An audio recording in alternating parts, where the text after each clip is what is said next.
Daniels and Avenatti are at the center of the facts that this DA used to indict former President Trump. And now, as Stormy Daniels prepares to testify in this trial, we know that. On the other hand, Avenatti's story over the past few years took a very different turn.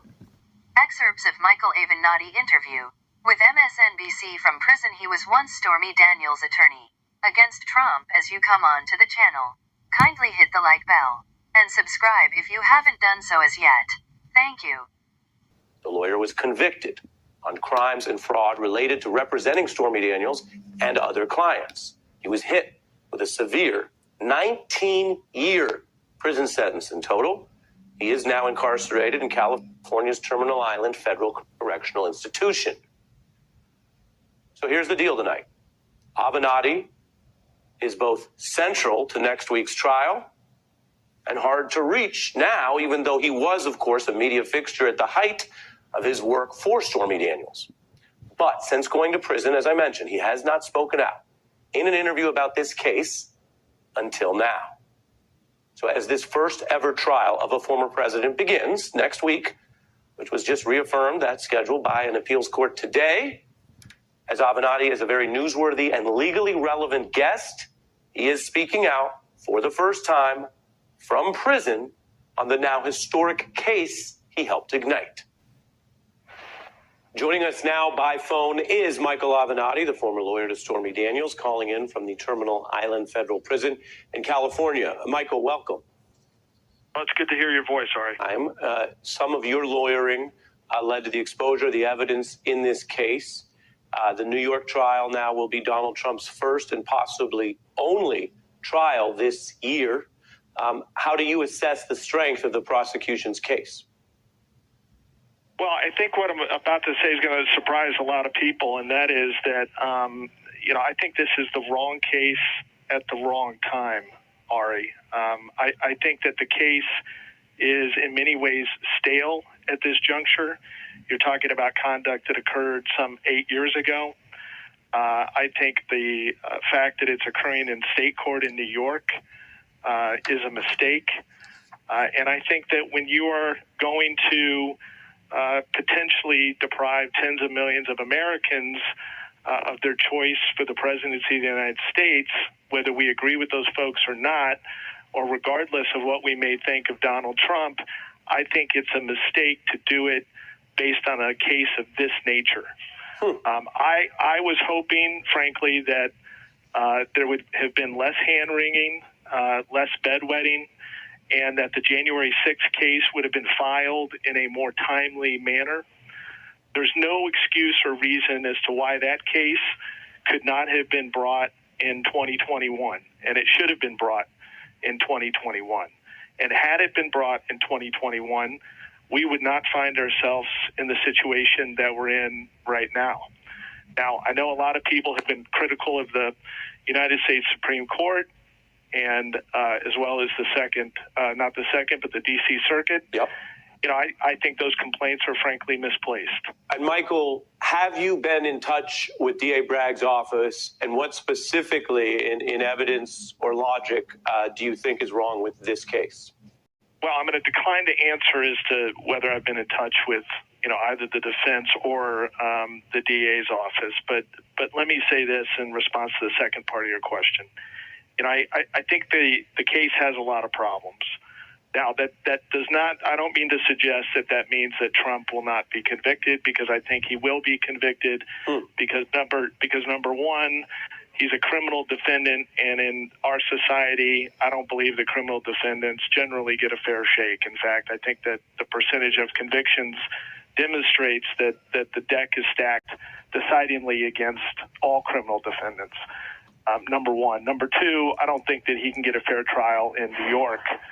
And to the people who claim that, in fact, he can get a fair trial in New York with a New York jury, I would ask them, if they were to go to sleep tonight and wake up tomorrow and find out that the case had been moved to Mississippi or Alabama, would they still think that the trial was going to be fair? And I think if they were being honest, they would answer no. So I don't think he can get a fair trial in New York. But separate apart from that, I think the case does have problems. I mean, number one, I don't know who the narrator witnesses are going to be in the case, and by that I mean that every case needs to have one or two primary witnesses who tell the story.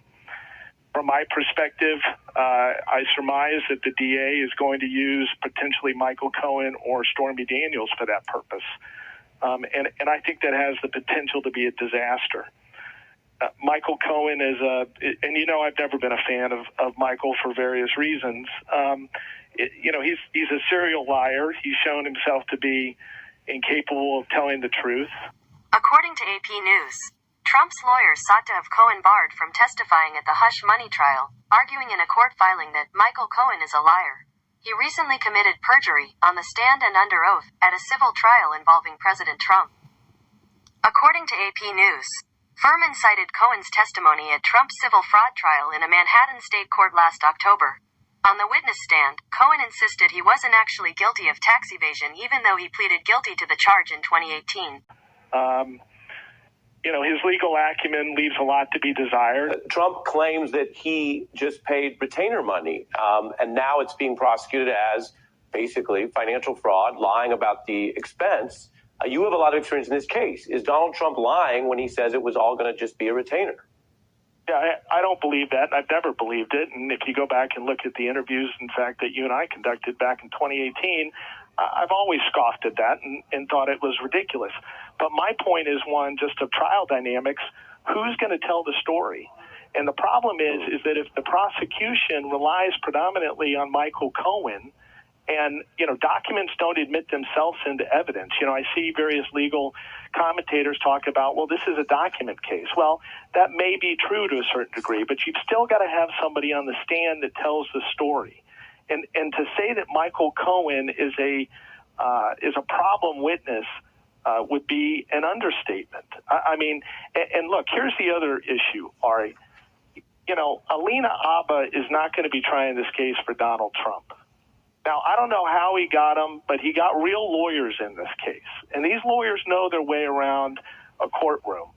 And I think they're going to have an absolute field day with Michael Cohen on the stand. Well, let me ask you this, Michael, because you said some people might be surprised that you, Michael Avenatti, speaking to us today, see all the weakness in this case. I do want to remind you that back when you were involved, you said Trump should have liability. You said federal prosecutors in New York should present this material to a grand jury for potential indictment of Trump when he was president. So how can you explain going from that then to what you're saying tonight, that you actually think this is a troubled case? Well, I can explain it this way, Ari, and you're absolutely right. I wrote an op-ed in the New York Times in 2018 in October, which predated the criminal investigation into me by about 10 days, coincidentally enough, and I don't believe in coincidences.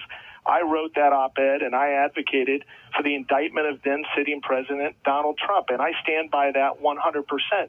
I advocated for federal prosecutors in the Southern District of New York to bring campaign finance charges. And by the way, no cogent explanation has ever been provided by anybody as to who made that decision and why they didn't bring those charges either while he was president or immediately thereafter. And I think that's a question that people need to ask. The problem that I have with this case now, I have a number of problems. First of all, cases are not like fine red wine, Ari. They don't get better with age. And this case hasn't gotten better with age. Number two, I don't believe this case belongs in state court, and I think it rests on a legally tenuous theory, namely that the crime that was attempted to be covered up was a federal election crime. I think that could be a problem potentially on appeal for the state. And number three, let me slow you down, and then you'll go to number three. But you're, just to be clear, saying that with your knowledge of all of this, if the DA is trying to make this stick as a felony, as a serious matter, based on federal rather than state crime, you think that could be a hole in the whole theory of this case? I do, and I think it's going to be tested on appeal when Trump is convicted. And again, I think he will be convicted. That doesn't necessarily mean it's going to hold up.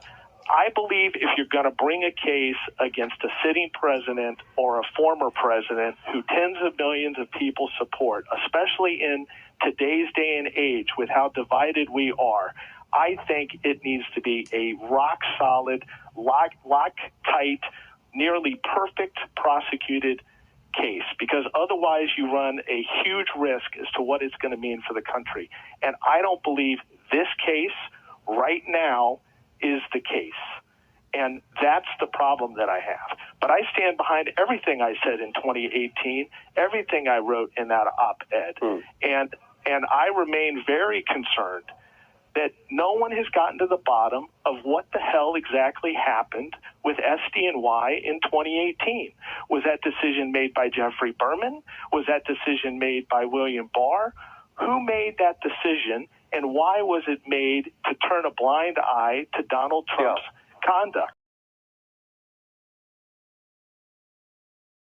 Well, Michael, you mentioned your history. You also wrote that there are facts and evidence, texts, emails, etc., in the hush money case that have yet to see the light of day that will be, quote, very damaging to the prosecution. Have those since seen the light of day? What are you referring to? Well, I'm going to be careful about what's been disclosed and who it's been disclosed to. I don't know ultimately if they will see the light of day during the trial. But, you know, Ari, over the course of the representation, my representation of Ms. Daniels, I came to learn a number of things, unfortunately, from her that turned out to be completely untrue. And a lot of that is what led me to terminate my representation of her in February of 2019. One of the big things that I learned, unfortunately, is that what I had been sold by Ms. Daniels relating to how this payment had came about and what I had subsequently advocated on television and others in reliance on what she had told me turned out to be completely false. It had been represented to me that she had not attempted to extort Donald Trump and the campaign in the waning days of 2016, that they had come to her. And I believed her when she told me that repeatedly. Unfortunately, in early 2019, I came to learn that that was not true. Does it matter to the legal case who initiated it if, as you said earlier tonight, Donald Trump still lied about it and potentially lied to the government about it? I don't think from a legal perspective it matters, but I think very well from an optics standpoint it could matter. And again, I believe he'll be convicted in the case. New York AP, the judge in Donald Trump's hush money criminal case on Friday turned down the former president's request to postpone his trial because of publicity about the case. It's the latest in a string of delay denials that Trump has gotten from various courts this week as he fights to stave off the trial's start Monday with jury selection. But I don't think it's going to move the needle to the degree that some people believe that it will. I think a lot of this is already baked into the analysis relating, for instance, to the campaign. I mean, I've seen the polls and I've seen the pundits talk about that if he's criminally convicted, it's going to be meaningful as it relates to the presidential election. I don't think that's going to be true if he's convicted in this particular case. Let me ask you this, Michael. You've thrown some cold water on what some people thought was a strong case here, and you've also given your analysis of what may happen, and we'll all be watching. At the same time, you have implied that your treatment by the then Barr and Trump Justice Department was harsher than other people may have been dealt with if they weren't in your position. You had become for a time a very prominent foe of then President Trump. Do you say tonight that there is evidence that you were treated differently? And if so, does that mean anything for what a second-term Trump DOJ might look like if he were elected?